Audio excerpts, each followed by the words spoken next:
Hello guys! Welcome for today's vlog. Today, sasamahan nyo kaming pupunta ng Oklahoma City para ipagawa ang aking cellphone. Nag-drive pa kami ng 3 hours papunta ng Oklahoma para doon ipagawa yung aking cellphone dahil doon yung kanilang business para sa paggawaan ng nasisirang cellphone. Under warranty pa kasi ito siya. Nasira yung aking flip phone guys. Yung software ay completely black na. Hindi mo makikita yung mga messages or hindi ka makatype o wala kang nakikita talaga, blackout. Kaya dadalhin namin siya doon. Baka sakaling magawa pa kasi mahal ang bibili ng bag. Oh, beautiful. Look at that. Super ganda ng kabihas na aming nadaanan guys. Super calming, super refreshing. Parang gusto ko tuloy Oh, tumira so many dito. cows, right? Sa aming See pagdadrive that? guys, merong nakapasok na maliit na gagamba sa aming sasakyan. At super na takot si Frankie at si Serenity. Sabi ko, dito sa Amerika, takot na takot sila sa gagamba. Doon sa atin, dyan sa Pilipinas, pinapaaway pa nga natin yan sila. Ginagawa nating laruan ang gagamba dito, takot na takot sila. You can see the web. It goes on your wheel now. Oh, I see Yeah. the web.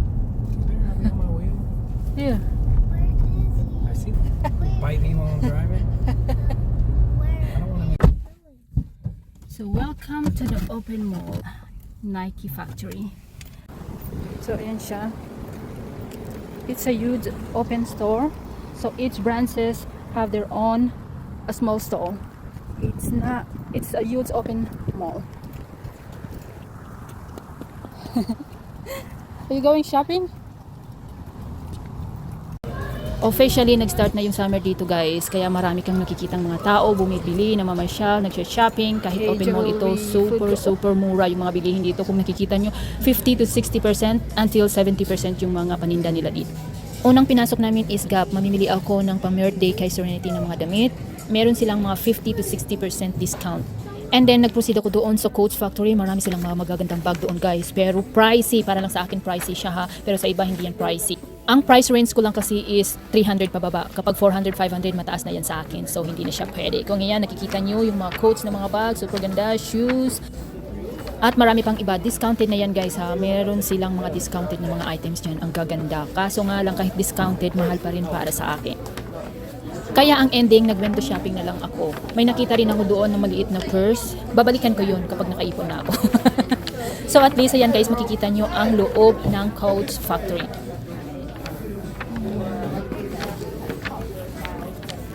Pagkalabas ko ng Coach Factory, dumiretso ako doon sa Michael Kors. Yun talaga yung punteriya ko doon is Michael Kors. Sa labas pa lang guys, nakikita namin na maraming tao nakapila sa labas. Yun pala guys, they have reached the maximum people inside. Kaya kapag may lumalabas, saka na kami papasok isa-isa. Depending yan sa mga nakapila.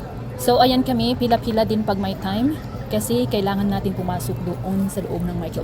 Sa dami nang pumipila, hindi na pumila si Daddy, kaya naiwan siya sa labas. And then nung nandoon na kami sa loob, nagulat ako na nakapasok siya. Pinapasok na pala siya kasi clear na yung mga nakapila doon sa labas. So ayan, nakikita natin ang ganda-ganda ng mga shoes nila. Alam ko sa sarili ko na mahilig talaga ako sa shoes and a little bit sa bag. Pero may nakita akong shoulder bag na nagugustuhan ko at mura lang yung guys. Gusto ko sanang bilhin. Tatlo sana ang gusto kong bilhin pero sabi ni Serenity, may gusto din daw siya. Ang ending, sa kakabros ko, may nakita ulit ako na bagong shoulder bag. So, ayun na lang yung kinuha ko. At dinala ko sa checkout. Bibili sana rin ako ng watch. Kaso nga lang, sabi ko, baka mapurdoy na si Inday. Mawala na siyang pera.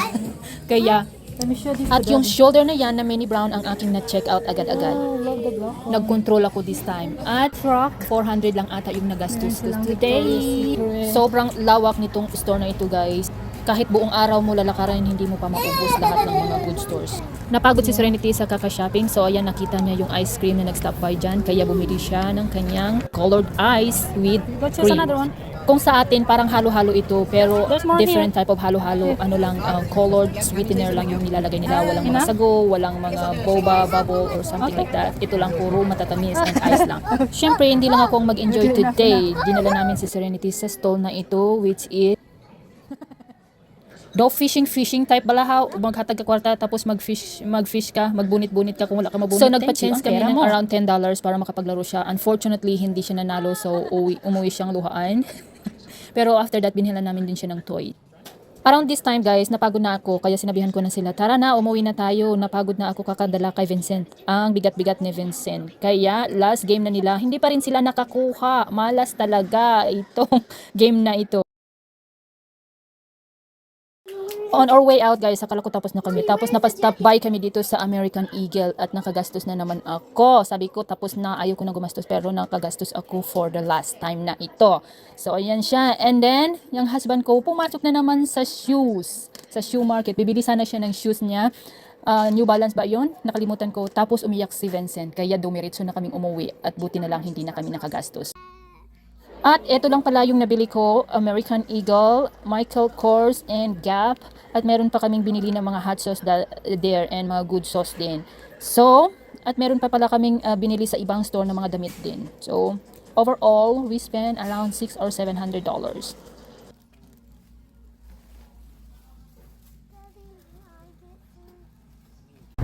At this time, we are on our way to going back to home now. For 3 hours na naman ang ida-drive namin bago makarating ng bahay. Kung nakikita nyo guys, ang ganda ng sunset dito at ang ganda ng views. Nakikita mo yung kapaligiran, ang mga haze, mga kalabaw, baka, ano na nakikita mo, super calming and relaxing.